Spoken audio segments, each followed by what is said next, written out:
Kalau dari hati saya sedih, malu dan marah.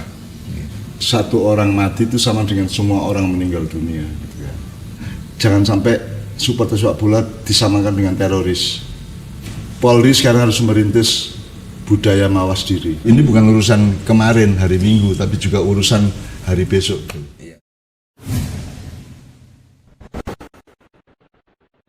Ya, assalamualaikum warahmatullahi wabarakatuh. Waalaikumsalam. Mbah Nun, Mas Helmi, sugeng siang.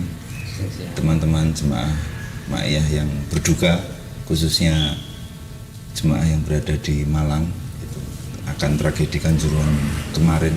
Siang ini kita mencoba itu ya, bertanya dan ingin memahami. Karena bagaimanapun Aremania itu punya ikatan batin yang kuat dengan kita. Kita sangat banyak sekali acara bersama Aremania gitu.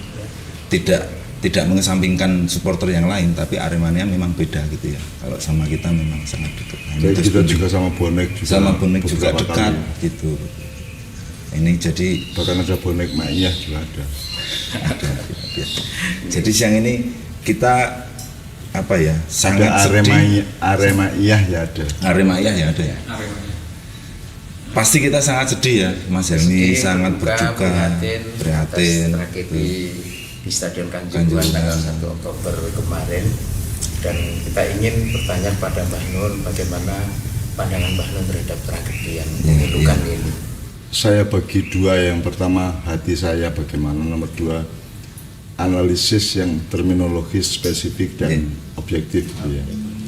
Kalau dari hati saya sedih, malu dan marah. Sedih itu ya karena itu tadi, satu orang mati itu sama dengan semua orang meninggal dunia gitu ya. Apalagi kalau kematian disebabkan oleh hal-hal yang merupakan ulah manusia sendiri, terserah manusia yang mana gitu ya. Jadi saya sangat sedih, artinya kita mengucapkan bela sungkawa dan ikut prihatin kepada semua keluarga korban. Kemudian yang kedua saya malu, karena kita punya kedekatan sama Aremania, bonek Ma'iyah, bonek bahkan supporter Pasopati, Slemania, semua kita punya interaksi gitu ya. Nah saya khawatir memang ada kesalahan budaya atau akhlak dari Aremania, sehingga saya ikut merasa malu, meskipun korbannya hampir semuanya Aremania gitu ya. Nah terus marah itu berarti ini ada yang nggak benar, bukannya soal sepak bola, bukannya soal supporter, tapi juga soal tatanan hidup kita bersama. Makanya sekarang yang saya perhatikan adalah bagaimana kasus itu diproses ya. Apakah objektif dan bijaksana, ataukah sibuk saling menyalahkan dan seterusnya, kan kita amati bersama lah. Kita ikut mendukung semua, kita tidak mendukung Aremania tok, kita mendukung bonek, kita mendukung dunia sepak bola. Itu tadi. Ini yang dari hati saya Pak begitu ya. Kita sedang berproses untuk mengamati itu semua. Nomor dua, analisis, tapi harus terminologis, objektif dan spesifik gitu ya. Ini judulnya dulu. Ini judulnya apa tadi Anda menyebutnya itu? Ini tragedi apa? Tragedi Kanjuruhan ya, stadion. Ya, kalau Kanjuruhan itu hanya menyebut tempat, tidak menyebut substansi dari peristiwanya. Jadi kan itu bisa ada tragedi, ini tragedi sepak bola. Bisa. Tapi salah kalau tragedi sepak bola, karena bukan pemain tawur sehingga ada yang mati, enggak. Tapi ini ada kejadian di luar lapangan sepak bola, meskipun masih dalam stadion gitu ya. Jadi ini bukan tragedi sepak bola, ini tragedi, ada ketidaktertataan, ada ketidaksiapan kita untuk mengantisipasi kemungkinan-kemungkinan di dalam dunia yang menyangkut dunia sepak bola gitu ya. Karena ini juga bisa terjadi di bidang musik, jadi di bidang rasisme, di bidang apapun saja bisa terjadi seperti itu gitu. Nah, maka harus ada tatanan. Makanya kalau kita orang Jawa ada Desa Mawacoro, Negara Mawototo. Nah sekarang ini ujian untuk Negara Mawototo. Kalau desa sudah Mawacoro, kita ini sebagai rakyat sudah punya cara untuk hidup, cara untuk memelihara persatuan, cara untuk mandiri, cara untuk sumeleh, cara untuk macam-macam, kita sudah punya. rakyat, tapi negara kan sedang diuji untuk bisa menata apa enggak. Mau tata. Semalam di Magelang di Lima Gunung itu Toto si tante mengatakan negara kudu mau mergo ora ngerti carane nata.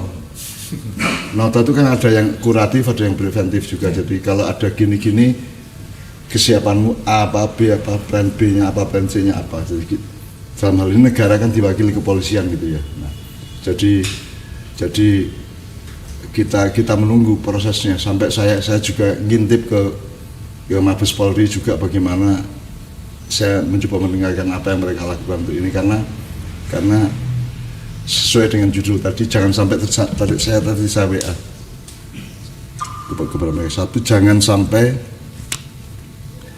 misalnya Kepala Kepolisian Jawa Timur Pak Luki misalnya, Pak Luki jangan sampai menyatakan apapun yang sifatnya tidak objektif dan tidak bijaksana. Jadi harus objektif dan bijaksana karena dia mewakili Polri sebagai organisasi pengamanan nasional, jadi harus objektif dan bijaksana.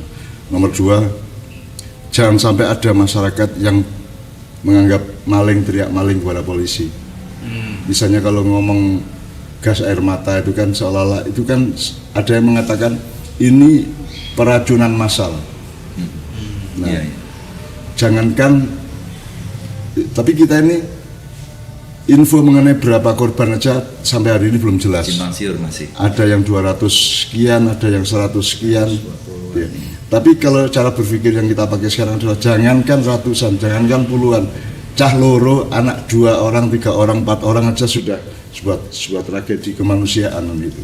Ya. Nah, itu jangan sampai pihak kepolisian, terutama Kapolda, Kapolres atau syukur Kapolri gitu, jangan sampai memberi pernyataan yang tidak objektif dan tidak bijaksana sehingga bisa berbalik menjadi bumerang bagi Polri gitu ya. Jangan sampai ada akun polsek yang malah bilang modar gitu kan. Jangan sampai ada gitu, itu akan menjadi tragedi dari organisasi keamanan nasional kan gitu. Kalau sampai ada polisi berpikir modaro gitu kan. Ya. Jangan sampai ada yang seperti itu. Nomor 4, sekarang tim penanganan ini kan dibentuk oleh Pak Mahfud MD ya. Kalau bisa Pak Mahfud entah dengan narasi bagaimana, Pak Anto Wacono yang bagaimana meyakinkan kepada masyarakat bahwa itu tim objektif, bukan tim Polri, itu tim objektif, tim independen. Ya. Sebab kalau Polri masih rawan tuduhan. Loh, masuk Polri itu punya kemungkinan salah juga, masuk dia yang memimpin penyelidikan gitu. Jadi itu kan tidak baik untuk presiden hukum nasional kan gitu. Terus nomor 4, kembali ke nama tadi. Ini judulnya apa? Ini tragedi sepak bola bukan? Tragedi supporter sepak bola bukan? Bukan ada tawuran antara Aremania sama bonek kok. Itu meninggalnya kan harus diselidiki oleh kedokteran. Ini matinya sekian karena ini, ada yang terinjak-injak, berarti efek dari haus ya. Terus ada yang mati karena gas ya. Nah sekarang harus ada pembenahan. Gas air mata itu sebenarnya kan alat untuk apa? Apalagi yang ditembakkan itu kan. Itu mestinya kan untuk perang, untuk terorisme gitu ya, bukan untuk supporter sepak bola. Maka harus ada pembenahan. Jadi secara besar gini, Polri sekarang harus merintis budaya mawas diri. Jadi bayangin kita mati segitu banyak anak-anak kita ya. Itu kan kalau kita nggak mawas diri kan bisa akan terulang lagi. Sebagaimana di Jogja ada kelitih ya. Begitu banyak orang anak-anak muda mati karena kelitih, tapi tidak pernah mawas diri Jogjanya, tidak pernah ada diskusi kaum pendidik, tidak ada diskusi pemerintah untuk menganalisa apa toh kelitih ini. Semalam saya di Magelang itu ada seorang anak SMP kelas 1 membunuh teman sekelasnya kelas 1 SMP. Itu hanya karena handphone. Ya. Itu harus ada diskusi untuk mawas diri. Jadi harus ada paling tidak 3 level diskusi mawas diri itu. Jadi judul kita ini adalah diskusi mawas diri ya. 1, level masyarakat harus ada forum-forum kecil yang berusaha objektif untuk menyimpulkan iki apa sing kejadian iki. Nomor 2, diskusi yang agak resmi di level kedua. kaum intelektual, para pakar, para ahli gitu. Terus yang paling puncak adalah diskusi atau simposium kecil yang sangat serius, sungguh-sungguh menganalisa apa itu kelitih, apa itu pembunuhan, apa itu kasus Kanjuruhan dan seterusnya itu. Jadi kita harus menunjukkan bahwa kita ini adalah warga negara, sebuah negara modern yang oleh orang Jawa dibilang negara Mawototo. Kenapa Mawototo itu artinya adalah satu susunan organisasi yang disebut negara, yang punya konstitusi, punya pagar, punya falsafah, itu punya filosofi, punya aturan-aturan, punya kepres, punya perda, punya macam-macam, termasuk aturan-aturan di dalam persepak bolaan. Itu Mawototo namanya. Itu kita lihat kembali, kita rekap kembali. Ada yang kurang enggak? Misalnya prosedur mengenai gas air mata itu kan harus dilihat lagi. Karena ada kemungkinan yang polisi yang menembakkan gas air mata di dalam stadion itu mungkin itu pasti salah itu. Ya, gas air mata boleh diledakkan di mana, boleh disemprotkan di mana, itu kan seharusnya ada aturan mainnya gitu loh. Kan jangan sampai supporter sepak bola disamakan dengan teroris, kan? Dan jangan sampai menyelamatkan orang lain dengan cara membunuh salah satu. Misalnya gini, Helmi bertengkar sama Awatub. Saya ingin melerai, tapi kalian berdua tidak mau. Saya khawatirkan nanti berkelahi benar, maka daripada kelahi benar saya pukuli kedua-duanya. Itu salah satunya gitu. Kan bukan begitu pengamanan. Pengamanan itu adalah dengan cara yang tidak violent, tidak kekerasan, tidak kekejaman, untuk secara budaya dan psikologi yang bisa menghentikan atau meredakan amarah di antara kedua belah pihak gitu. Bukan saya pukuli supaya tidak bisa mukul, bukan saya gas air mata supaya nggak bisa tawur gitu ya. Jadi itu harus ada diskusi dan pembenahan kembali jadi harus ada teori mengenai mawas diri secara nasional. Dan ini terjadi tidak hanya bisa di sepak bola, juga bisa di pilkada, bisa di pilpres, bisa ini bisa macam-macam, bisa karena rasisme, bisa karena apa saja. Maka kita bikin negara dengan tatanan atau negara Mawototo itu, supaya kita punya pasal-pasal yang kita siapkan secara matang. Kalau kan yang sifatnya kan semua konstitusi kan preventif, preventif. Jadi jogo-jogo kalau ada ini kita punya ini, ada ini, jadi sedia payung sebelum hujan. Ini kan hujan deras, kita semua kehujanan, yang mati sekian gitu ya, karena payungnya nggak ada. Nah ini kita harus mawas diri di situ. Kepolisian harus menunjukkan bahwa Polri itu adalah pelopor dari mawas diri nasional, gitu ya. Jadi ada banyak sekali respon saya, dan saya sedang mengamati ini akan bagaimana. Saya coba tembus teman-teman di Mabes Polri, saya coba tembus teman-teman arek-arek Aremania, Dewi, Opo gitu ya. Karena kita berprihatin dan kita ingin tidak terulang lagi. Tragedi yang membunuh sampai ratusan orang seperti itu. Maka itu harus kita hormati. Nyawa yang sudah diambil oleh para malaikat ini harus kita hormati, kita junjung, supaya mereka berguna, meninggalnya itu berguna untuk kelanjutan hidupnya bangsa Indonesia. Jangan sampai mati mereka sia-sia. Seperti Khairil bilang bahwa aku hanya tulang-tulang berserakan di antara Karawang dan Bekasi. Tinggal kau bagaimana memaknai ini semua kan gitu, supaya kematiannya teman-teman Arema saunu kaiku bisa menjadi makna dan penyelamatan bagi masa depan semua penduduk yang lain dan warga negara Indonesia yang lain gitu. Jadi jangan sampai tragedi Kanjuruhan ini membuat kita semakin meleset memahami nilai-nilai kehidupan gitu. Itu namanya Jogowerdi, tentara dan polisi itu gitu. Nah, jadi objektif artinya ketika kita melakukan penyelidikan yang dipimpin Pak Mahfud itu, mudah-mudahan itu adalah tim independen yang betul-betul objektif melihat siapa yang salah, siapa yang benar gitu. Bukan royoan nyalah-nyalah no gitu ya. Bukan sibuk cari kambing hitam gitu ya. Misalnya dalang, tidak ada dalangnya adalah kesalahan kita bersama. Wong di sepak bola untuk apa didalangi? Tidak ada dalangnya adalah ketidaksiapan kita untuk negara Mawototo tadi itu. Gitu. Sekarang kan ada kecenderungan untuk mencari dalangnya siapa? Ya dalangnya sopo? Ya dalangnya adalah ketidaksiapan kita semua ini.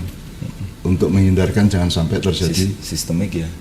Sudah iya, jadi ini mungkin tragedi kenegaraan ya, bisa karena ini urusan negara yang tidak tertata.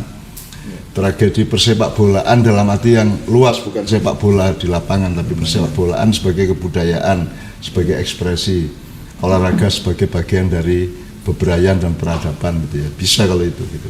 Tapi kalau ini tragedi sepak bola kan bukan, karena bukan di lapang, bukan pemain sepak bola yang bikin tragedi, yang menjadi korban tragedi. Kan semua pemain Persebaya maupun Arema kan sudah dievakuasi masuk ke ruangan gitu ya. Jadi bukan tragedi sepak bola, tragedi tatanan gitu kan. Nah, jadi kita lihat nanti dalam diskusi dalam proses ini kan harus ada yang disebut objektif, yang Helmi katakan. Kita harus tepat betul melihat titik sumbernya, sangkan parannya atau dunungnya atau asal usulnya itu. Ini yang mana ini? Karena ada banyak faktor soalnya. Iya. Banyak faktor. Misalnya sekarang baru ditanyakan kenapa kok tidak sore pertandingannya, kenapa kok malam? Karena TV kan, butuh tayangan TV. Jadi kan karena keragusan kapitalisme, gitu kan. Terus ada faktor-faktor bermacam-macam. Nah itu tim peneliti atau penyidik itu harus memiliki pandangan yang seluas-luasnya supaya kita bisa menemukan titik yang tepat, supaya besok tidak terulang lagi dan kita jaganya dari titik yang tepat itu gitu. Kita lihat Indonesia akan mengantisipasi kasus ini dengan prinsip dan kesadaran mawas diri apa tidak. Ini bukan urusan kemarin hari Minggu, tapi juga urusan hari besok. Iya. Kalau kita tidak mawas diri, kita tidak menemukan inti sumber permasalahannya. Dan itu bukan soal sepak bola itu ketempatan kerusuhan aja gitu ya. Bukan sepak bolanya kita teruskan. Tapi budaya supporter, budaya masyarakat sepak bolanya yang kita benahi. Nah, temukan titik yang tepat supaya besok tidak terjadi lagi. Itu yang kita tunggu kan. Gitu. Ya, urusan hari esok dan akumulasi